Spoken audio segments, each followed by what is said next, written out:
know, I can't read this handwriting. As 1,000 milligrams of acetaminophen orally, 4 milligrams of denditron under the tongue, and trial of clear fluids. Seriously? It says all that? It's not in the text with the emojis. You kids can't read this shit.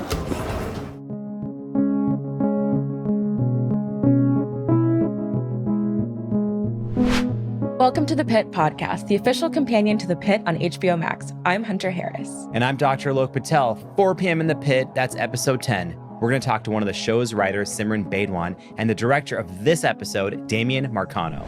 We are all trying to find the truth in the scene. We're not trying to overact. No one's trying to get that special shot and whipping the glasses off and saying that, prolific thing. We're just trying to say, if these doctors are working as a team in order to create these miracles, then I think we have to fashion ourselves in the same way. And then we'll go outside the Pitt and talk to Dr. Geeta Pensa, a medical malpractice expert who consulted on the season.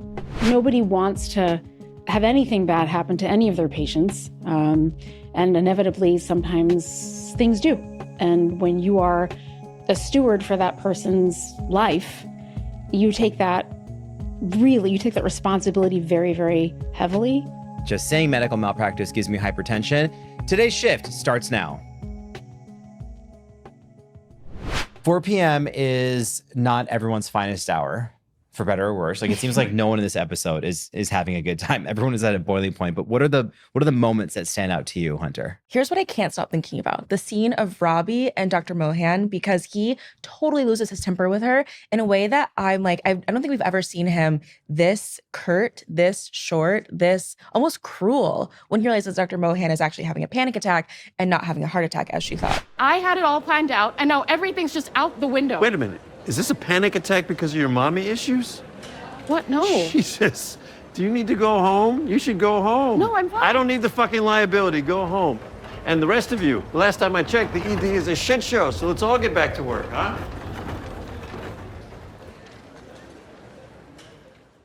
The moment he realizes when he flips a switch and he goes from being concerned about a heart attack and he's like, is this about your mommy issues? I was like, damn it, I'm not happy with Dr. Robbie right now. But the way that he almost is so dismissive and he's like, go home. I was like, oh my gosh. It's like Giving Housewives, his reaction. It's so over the top. I did not appreciate that. But I think this is the first time that we've really seen him be actively cruel in a way that's something is going on with him. He's very, I don't know, very dark.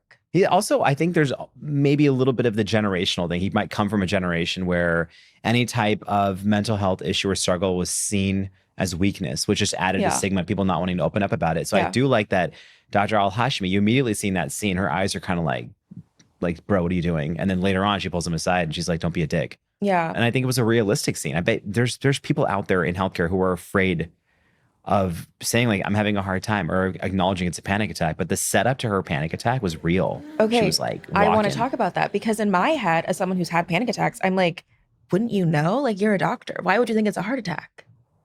My instinct tells me she has never been in that position before. She's sweating, her heart's racing. She just doesn't know. I don't know. She doesn't know. I'm like, sister, you're a doctor. Come on.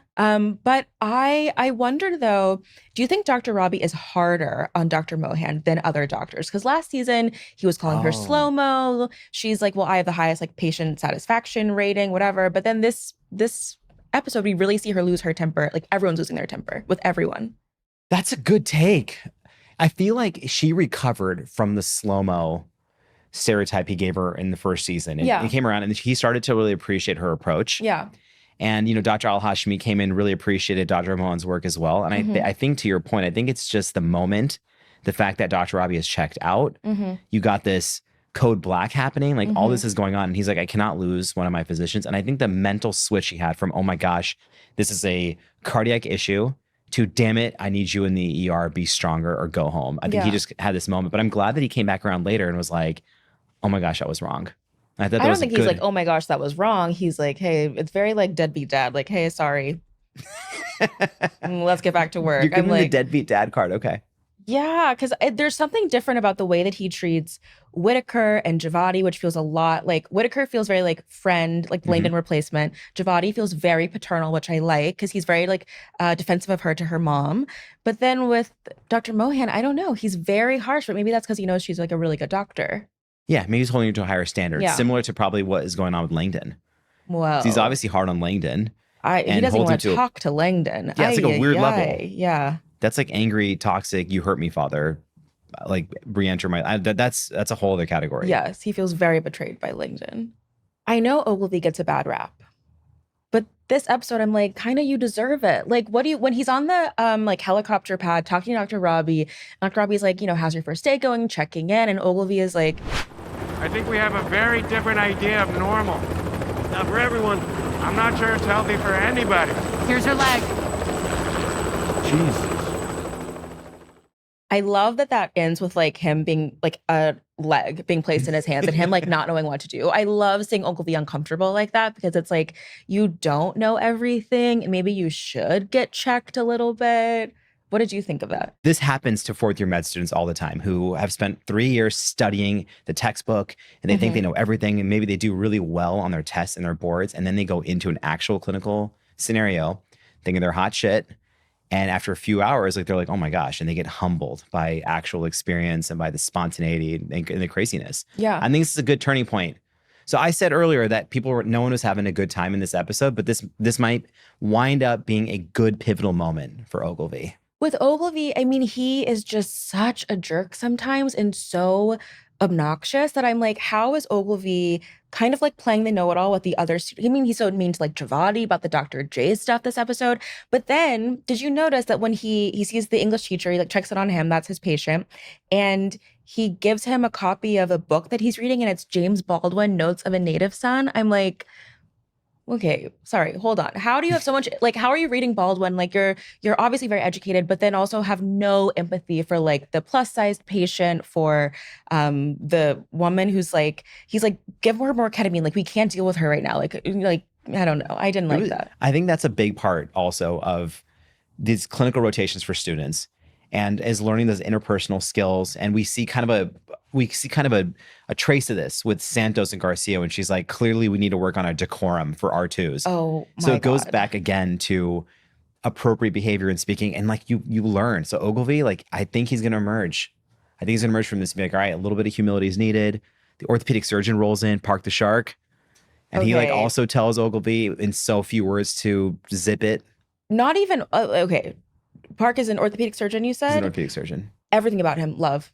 Spinoff now. Oh. Obsessed with him. You Obsessed with like this him. dude. Oh my God, of course. Are you kidding? He's a diva deluxe. The way he walks into the trauma room and he's like, doesn't even say hi to anyone. Park the Shark, orthopedic surgeon. Is this a favorable amputation? Pretty clean cut. Fence sliced through like a guillotine. X-ray? Not too bad. Just tying off a couple arterioles. I'm not blind. Just walks in, laser focus, picks up the leg. He's like talking to himself in a way that I loved. And then, I mean, poor Whitaker, whenever he's like, yeah, you need to like do like 3 rinses or whatever. And Whitaker's like, of saline? He's like, yeah, duh. I'm obsessed. Sorry. You know what's funny? I think they were trying to portray the typical arrogant, toxic surgeon who might be really great at their job, but is just not nice to people. Yeah. And in your eyes, he's a deluxe diva. Absolutely. No, that's the man I want operating on me. I'm like, deluxe you diva. don't have to be nice. Just like get the job done. Get my leg reattached. Did his hairstyle fit the deluxe diva? Like the Of slick back? course. And his name is Shark. He literally, I like heard the Jaws theme as he walks into the OR. Like seeing him in profile was incredible. This take is so good. Park the Shark. Imagine if there was the real life Park the Shark. If you're like, hey man, you're a deluxe diva. I don't know what he would throw at you. I would hope he would say thank you. And then walk back out. I need like a group chat of the Shark, Abbott, and Garcia. Like I need those 3 in a room together because like their energy is incredible. Oh yeah. I wonder who would out alpha whom in that trio. I think Garcia is the alpha of both of them. I don't think she backs down from anyone. Okay, and speaking of Garcia being the alpha, I want to know if you clocked how Garcia is very rude to Dr. Al-Hashmi when they're doing the slash trait. Mm-hmm. Because it's like incredible Dr. Al-Hashmi pulled this off, that she directed everyone through it. And then Garcia's like, wow, like, what'd you do? Like, now we're about to go back in the OR. Like, we'll have to clean up your mess, whatever. And Dr. Al-Hashmi is like, or they'll be happy that I saved this kid's life. And then it's Dr. Garcia who was like checking Santos about being rude to Dr. Langdon. I've been a goddamn pariah for the last 10 months for doing the right thing. Or maybe you're a pariah because you don't play well with others. If you've still got beef with Langdon, go tell him. He's here to stay, so put on your big girl panties and work it out. No. You want to have sex and eat ramen in bed, I'm your girl. But if you want to talk about this Langdon shit again, call a therapist. What do you think about a 2-woman Broadway show called Sex and Ramen in Bed, starring Garcia and Santos? Would it do well? I don't like eating in bed. I don't like eating in bed culture. I don't know. It's a little bit gross to me. No. Okay, but we have confirmation now. I think we kind of had confirmation a little bit earlier that because of the toothbrush thing, but now we know for sure. That was when it was like hinted, and people were like, all right, cool. Yes, now we know for sure that Santos and Garcia have a little situationship.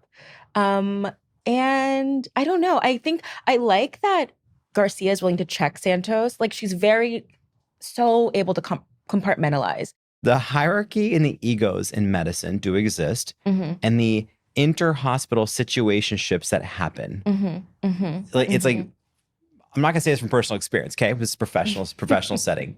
Because I would like to say I don't have a huge ego in that setting, but I've heard from people who have dated superiors or they've dated medical students, and like that stuff happens when they're like, wait a minute, I'm your supervisor, but I'm also sleeping with you. Like, this is again why this is not appropriate and should be handled very carefully. And so I think this little scenario that we're seeing, it's kind of a relatable one. Yeah, but I'm glad that Dr. Garcia was like, the reason why people don't like you in the ED is because of your behavior, not because of like the Langdon golden boy. Because Langdon wasn't like that popular. He was obviously one of Robbie's favorites, but like everyone else was kind of like rolling their eyes at him too. Like, you know, last season, the previous day that we've seen. Like, he's not beloved by every single person. We just need to see that Santos Langdon conversation. We just need to see the two of them finally sit down. Maybe it's in the break room and just hash it out. Yeah, there's some healing that needs to happen. We need to take it to the red table. But do you think that Santos does not like being taught? 100%. Yeah. I don't think she likes being taught. I don't think she likes being told what to do. Yeah, definitely not corrected. She's got that Sonya Blade Mortal Kombat vibe where she's like, I'm in charge. I don't need anyone's help. Yes. I got to say real quick, we're talking about like the tension of the room. I love the subtle line when I think Santos says something along like there is no tension, and she's referring to the chest, the pulmonary cavity.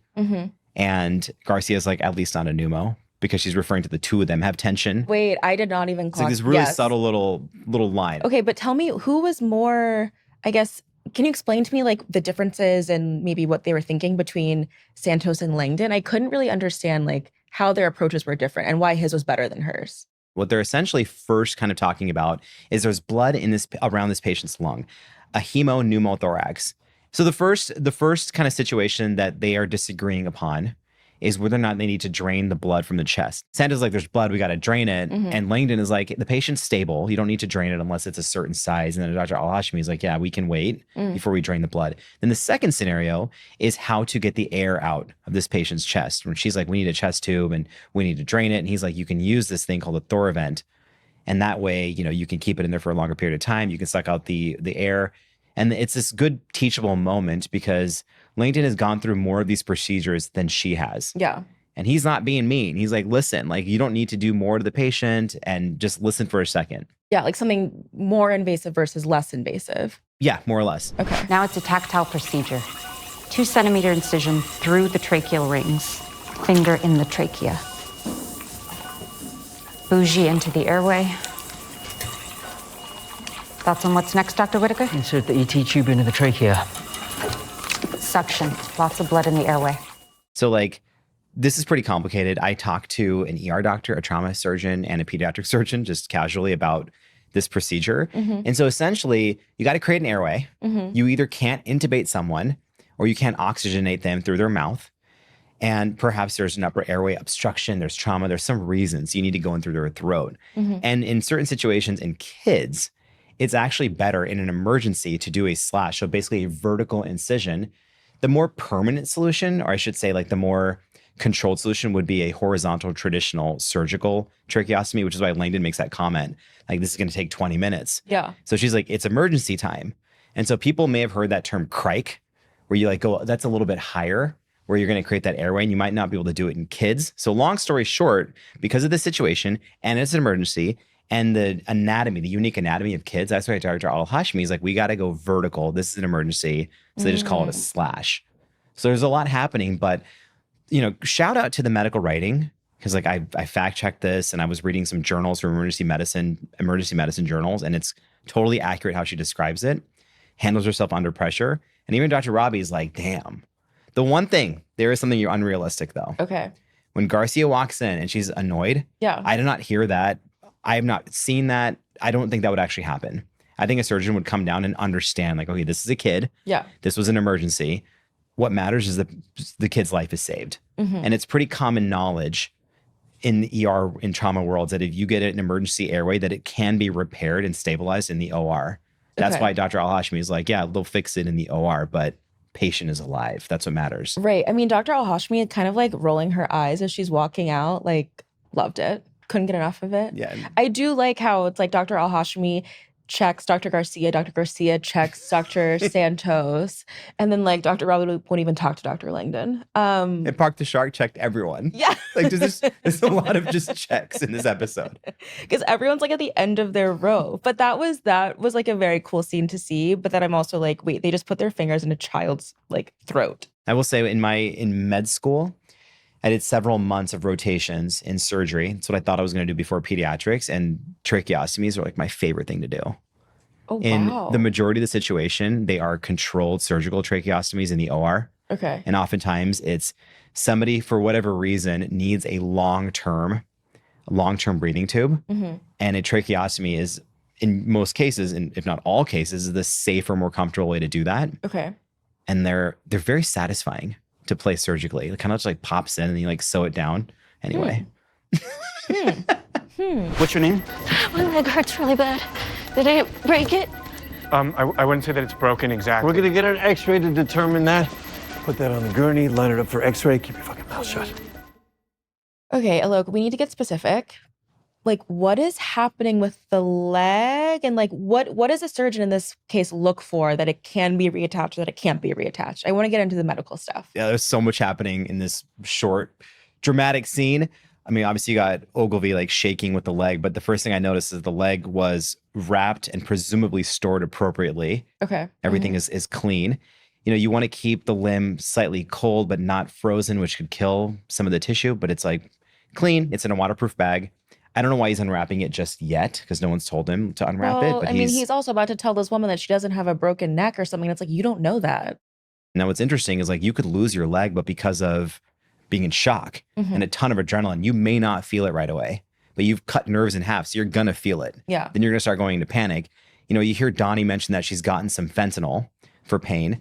Then, they want to give her some ketamine, which is another, you can preserve someone's blood pressure while also handling pain. They take ketamine all the time on this show. Yeah, it's like Bushwick. Yeah, it's like Bushwick. It's used often in ERs. And then Whitaker mentions the popliteal nerve block, so like regionally blocking all the sensation going downward on that leg. Okay. Just to keep her as comfortable as possible. And then when your deluxe diva, as you call him, Park the Shark, rolls in, what I'm guessing he's looking at in this brief moment is looking how clean the separation is on the limb. Okay. And he's looking at the limb, and he's presumably looking at the vessels, the bone, et cetera. Like, can I reattach this in the OR? Because you don't want to have a poorly reattached limb that may not take or cause an infection. So I think based on Park the Shark's experience, he's like, okay, we can give this a go.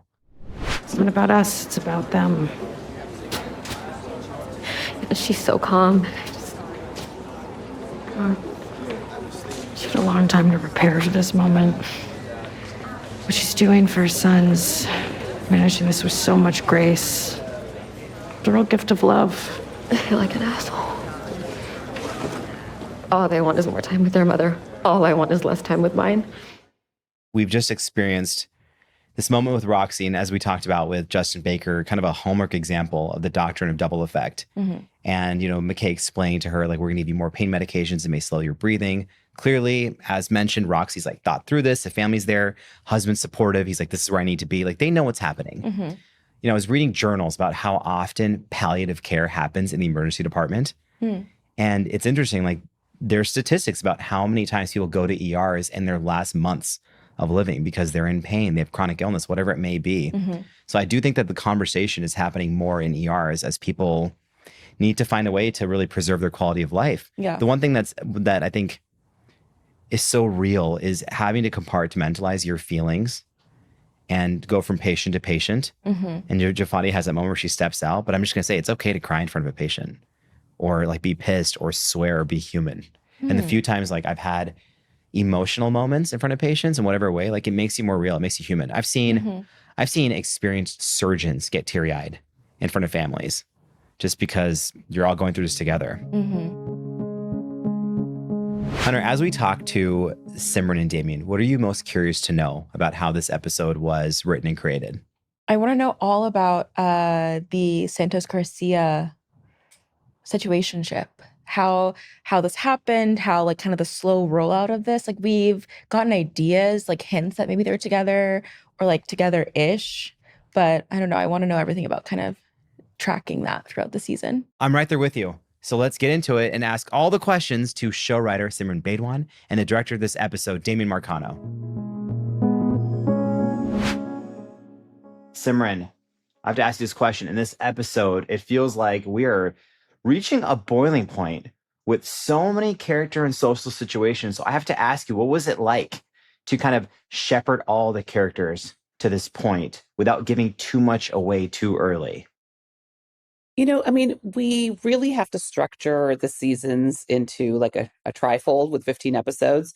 So we try to have things, in the first 5 episodes that there's something that incites us to like, propel us forward into the middle, 5. And now with episode 10, it's really heading, we're just freight training it, no breaks to the finale. So, we're really trying to make a concerted effort to like, yes, the cases are there, but what does that mean to our characters? And how are we also in the fact that we're, 1 hour, per in one shift, that they've been on shift for 10 hours. People are exhausted, mentally, physically, all the other things that you've been trying to avoid for the day keep crashing back at you.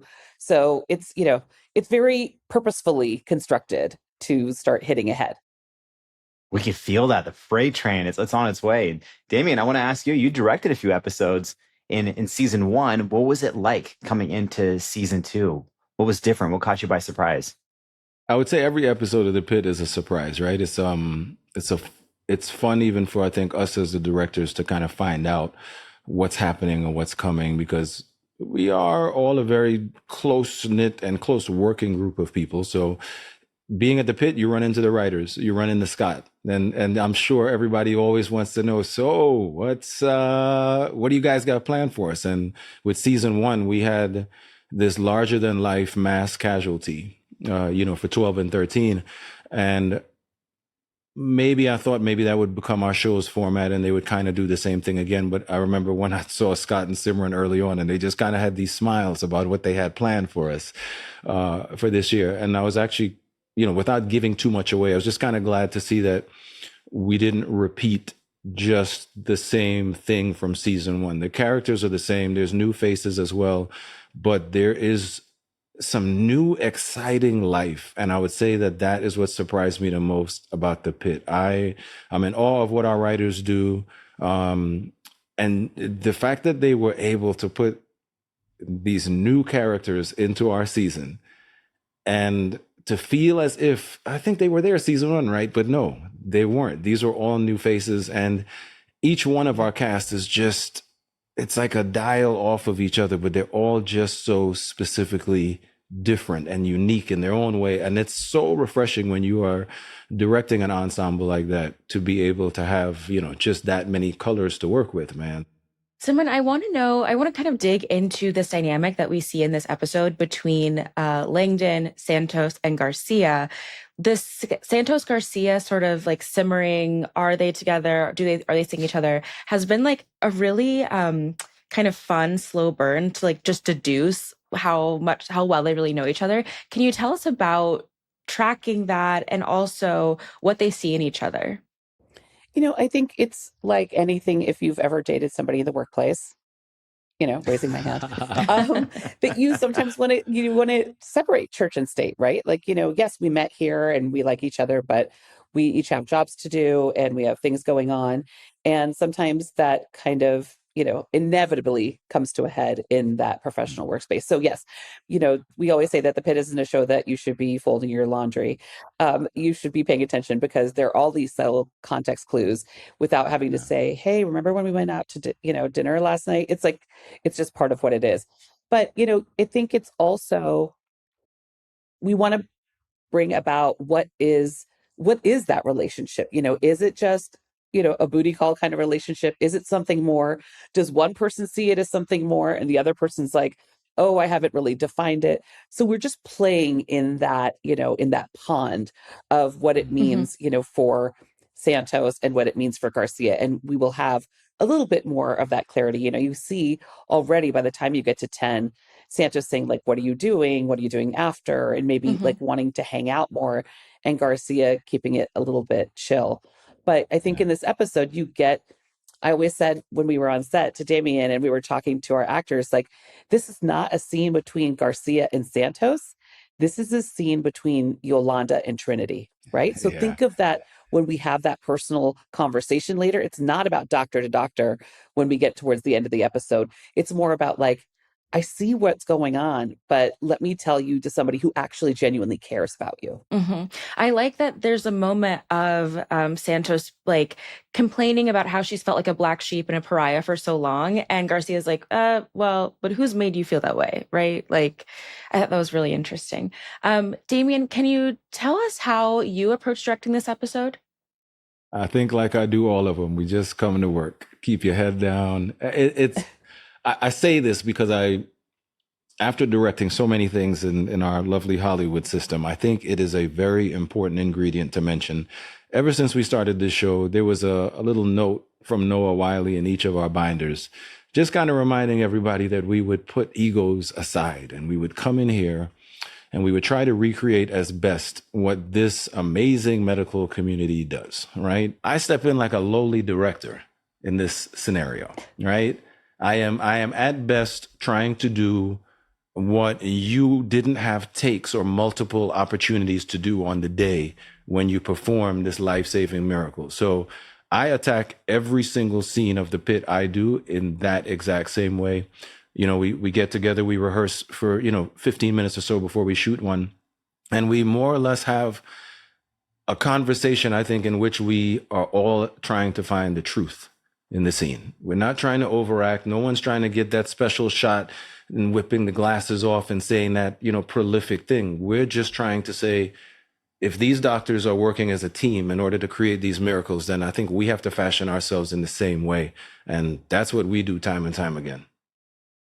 I love how Damien is underselling what a vital component he is to the collaborative process of making this show a success. Listen, This humility. That was very poetic. Wow. I come from Trinidad, right? And my coat of arms, I keep I keep this on set with me every day. This is a $100 bill from Trinidad, right? And what it says on our coat of arms is, together we aspire, together we achieve.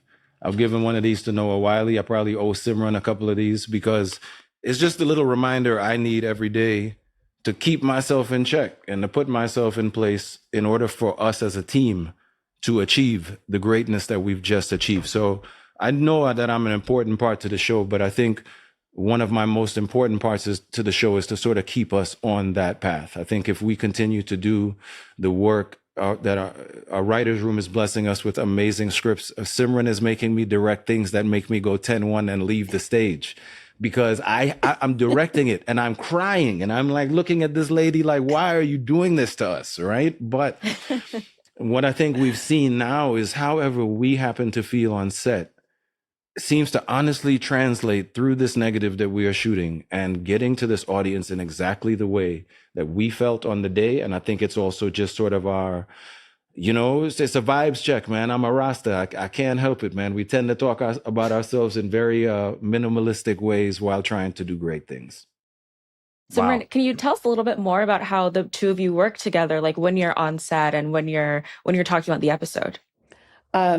Damien and I had the privilege of working together last year, and then he directed both of the episodes that I had this year. But instantly, I always call him my brother from another mother. We had this connection because, I'm Indian and that's my heritage, and Damien is Trinidadian, and there's a very large Indian population in Trinidad. And I think maybe just because we were like both have this immigrant mentality, we come from different worlds, we see things in a different space. We really like the collaboration that television allows writers and directors to have, that we just gel and get it. And we can, because we get each other, can have really candid conversations, can have, disagreements that are obviously very, just cordial. They're not they're not adversarial, but we can really have in-depth conversations about the material and what the characters are going through. And, I think we just work together as we come together as a united front when we're on set and just, set a good vibe. Damien, the director, is always the one in charge on set, and Damien leads by example with his attitude and the way he wants to give the actors agency and the way everybody has a role. He, greeting everybody with a handshake or a hug. And, that tone really matters, especially when you're dealing with such serious subject, matters that we have on the show. I had one last question for both of you. So my medical friends, anyone who works in the healthcare system, loves this show. Not surprising why. But one thing that does surprise all of them is that people who don't understand medical jargon, terminology, or really understand the procedures also love this show. Why do both of you think that is? Because it's true. People who don't know anything about healthcare still are captivated by the show. Why do both of you think that's the case? I would say, from the mind of a director and that ingredient that we would put in, we have a lot of medicine on the show, obviously, and we have the doctors there that help us keep it 100% correct. But I'm always directing, looking for the interpersonal relationships during the medicine. But I think maybe for a while, medical dramas maybe haven't done enough of that with the doctors. You guys have always been sort of like in the OR, you're the doctor, and outside you're like the lover or the romantic or the divorcee or the whatnot.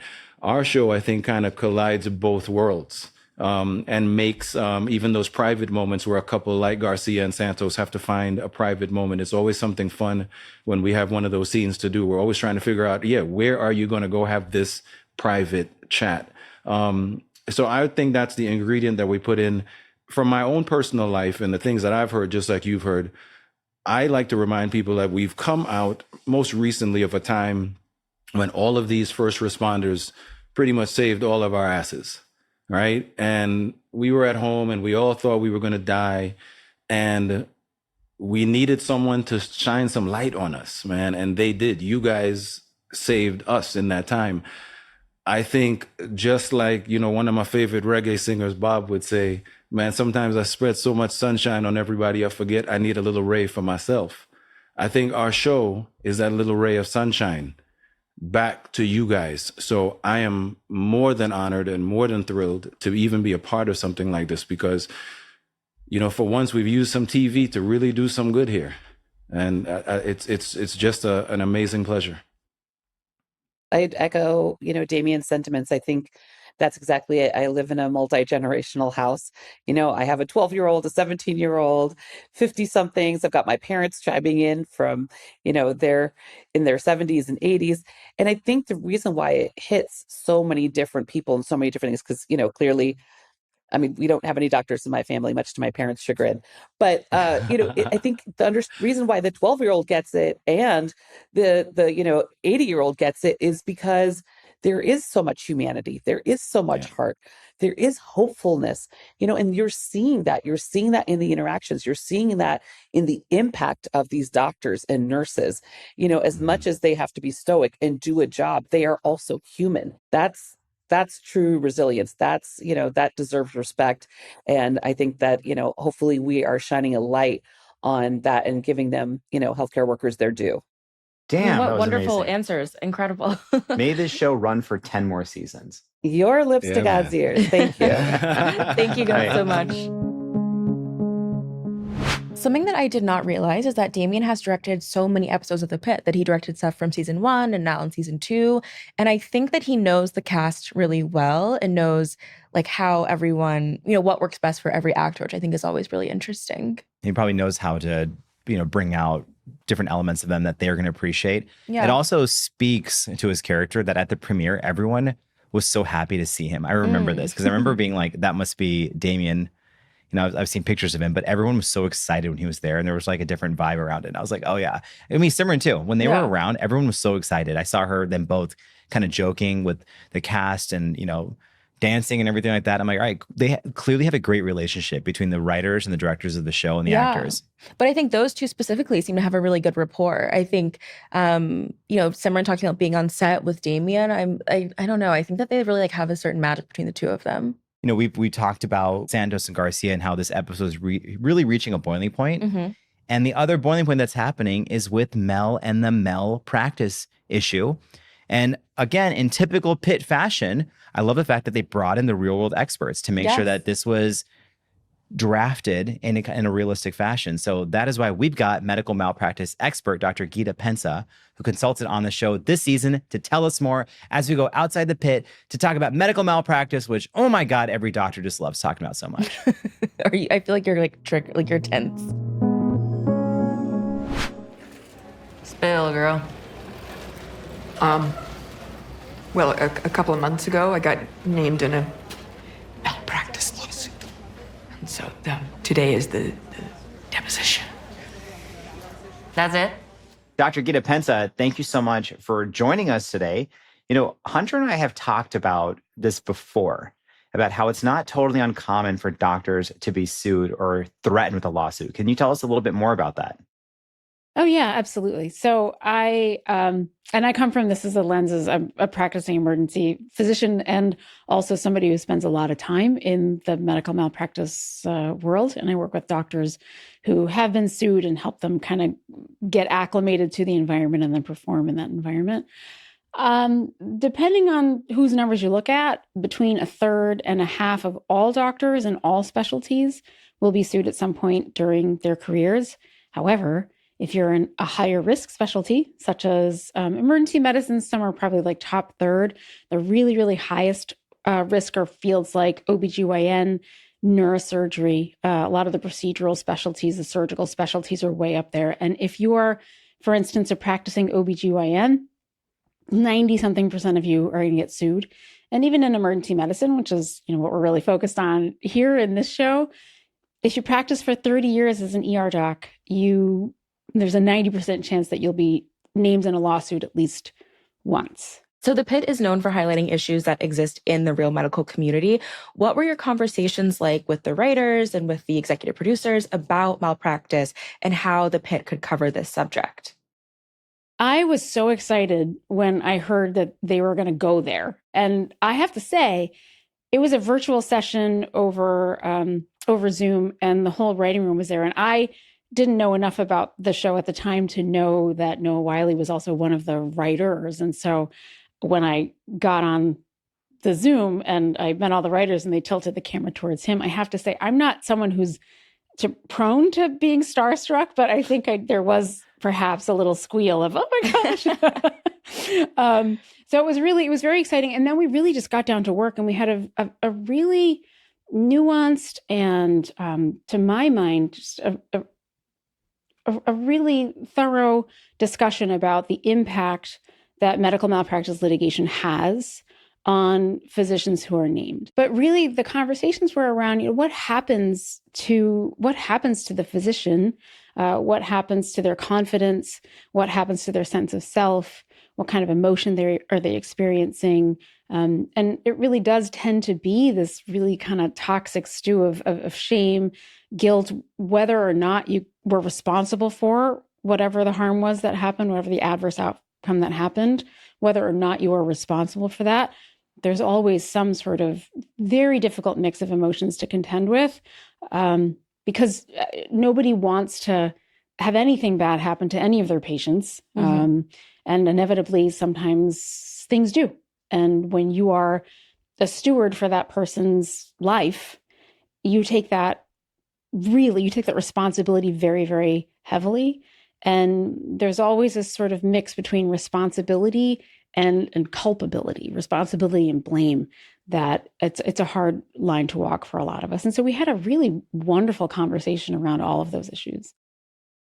Can you maybe tell us about how the privacy of these cases, if I were being named in a malpractice suit, it's like, who can you even talk to about it on your team or on your staff? And how does that contribute to a culture of shame or just not feeling comfortable in that circumstance? That's such a great question. And that's so much of what I work around. So historically, physicians really haven't talked about this, even though I just gave you those numbers and I said that, in a high-risk specialty like ours, we're practically all going to get named at some point. We don't talk about it. We don't talk about it because there's this perception that it's shameful and people don't know how to talk about it. And a lot of times you'll show up in someone's office the first day, you'll be in a claims person's office or a risk manager, or then maybe the attorney. And the first thing they'll say to you is, I know this is hard, but you're not allowed to talk about it. Now, I never want to talk about this without acknowledging the other side of the equation, like that there are patients who have been harmed. Sometimes it is because of error. Many times it's not. Many times it's sort of a systemic problem, or it's, as we've seen on the show, you can get stuck between a rock and a hard place. And one doc can say we're going rock and the other one says we're going hard place. And one of those choices in retrospect may not have been the right choice. And we face these choices all the time in medicine. But then you have this outcome that none of us ever wanted. And we have our own feelings around that. And then you are blamed in a way. I mean, the process is really highly adversarial. And they'll come at you with all sorts of really, really harsh language and using words like, malpractice and negligence and malfeasance and just making you feel like just the worst possible human being. So this is actually a real threat to identity for us. But when you take a person who's dealing with all of that and you tell them now you're not allowed to talk to anybody, I mean, and we tend to be, except for Robbie, like a lot of us are rule followers. You tell us not to talk about it, we're not going to talk about it. But it really does something to us. And I don't know really any other scenario in which you take an individual and you really truly traumatize them like this, and then the party line is you're not allowed to talk to anybody. And so part of what the work that we did together in the writer's room was I was so excited to see Robbie say this to Mel, to be able to draw that line between talking about and revealing important details of your case versus talking about the process is happening. This is how I feel about it. This is the ways in which this is really stressing me out. This is what I wish I could do. Like, these things are not your case details. And we need, just as human beings doing really difficult work and being caught in a really tough position, many of us, we need to be able to talk to somebody who can receive it empathetically from us. I wanted to ask you also, Geeta, about any potential trends in malpractice cases that you may have seen over the years. I bring this up. It's like, I had a family threaten to sue me once because the MRI machine was down. This was not my fault. I did not break the MRI machine, but they were so frustrated with this delay in care because of that machine. Yeah. And what scares me is I can see some law firm being like, yeah, let's do it. Let's sue everyone at that hospital for millions of dollars. And so I'm curious if you've seen in your consulting work and your personal experience a trend. Are there, you mentioned some of the specialties who are more likely to be named in lawsuits. Is it always error? Is it, something you mentioned with systemic issues? Are more cases being dismissed? Is there any light you can shed about the direction we're going? Sure. So there's a couple of trends that are interesting that we probably should unpack, but just sort of overall, of all these medical malpractice suits that are begun, probably half of them don't go anywhere. Like, half of them just eventually go away. There's really no fault that can be found. They can't really weave a story around it. They can't find an expert to support it. So there are a lot of medical malpractice suits that are initiated because something bad has happened, or because a family is frustrated, or sometimes they can't get answers. They can't get answers from a hospital system that's very opaque, more and more corporate. It's really tough to get help or answers when something has gone wrong. And that frustration, where does it go if you can't get help from this side of things, right? Someone will tell you, go talk to an attorney, and the attorney is often more than happy to figure out like, oh, like, is there a case here? Is there an expert who will support it? And like, I don't really fault anybody in this situation. I mean, like, patients, it's very frustrating to be a patient these days. So the more frustrated the public gets at the fragmentation of care, at the inaccessibility of care, and the harder it truly is to access care, the sicker people are when they get to care, the more likely there is going to be some outcome that nobody wanted, right? And then when the system, if they are being obstructionist, if it is a circle the wagon kind of mentality, which is not what I advocate for at all, but if it is that kind of mentality and the patient is really overly frustrated, they're going to take one of two avenues oftentimes. Either they'll file a board complaint, and we're seeing that really, like, so medical boards as an outlet for this, which control our licenses. And so we're seeing a big increase in medical board complaints, or they're going to try to file a lawsuit. And the plaintiff's attorneys they're going to go through them and see what seems like it has grounds or what doesn't. And the worse this is horrible, but the worse the outcome and the younger the patient, the more likely it is that they're going to try to pursue an action. Again, it's very complicated, very nuanced. There's pain on all sides. And the other trend that we're seeing is the rise in these so-called nuclear verdicts. You'll see these like millions and millions and millions of dollars. One point I want to make is that if a doctor is going to trial, unlike other things, if you hear a doctor is going to trial to defend themselves, they usually believe that they did a good job. That's like true malpractice is settled. Not all settlements are malpractice, but usually we're going to try to settle that out of court. Mm-hmm. The doctors that go to trial, and I, as a doctor who spent 12 years in one malpractice suit and went to trial twice defending it, again, a huge part of my career, I will tell you, it's this extraordinarily difficult. It's just a long and very, very arduous path.